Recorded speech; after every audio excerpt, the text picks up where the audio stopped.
মানুহৰ জীৱনত বিভিন্ন সমস্যা থাকে, বিভিন্ন চিন্তা থাকে। আজি ডেকা, কালিলৈ বুঢ়া হৈ যাব। আজি সফল, কালিলৈ বিফলো হৈ যাব পাৰে। তেতিয়া কি হ'ব? কি এয়া জানো বাস্তৱিক সমস্যা হয়? এয়া বাস্তৱিক সমস্যা নহয়। এয়া অভ্যাসৰ সমস্যা আৰু হৈছে মনৰ উৎপাত।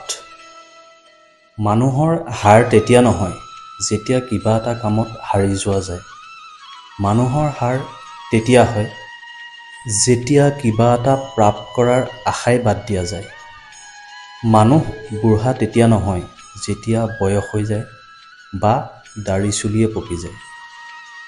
তেতিয়াহে হয় যেতিয়া মানুহে মানসিকভাৱে লক্ষ্য সাধনাই এৰি দিয়া যায়। জীৱনৰ সমাপ্তি তেতিয়া নহয় যেতিয়া উশাহ বন্ধ হৈ যায়। তেতিয়াই হৈ যায় যেতিয়া জীৱনত জীয়াই থকাৰ আশাই এৰি দিয়া হয়।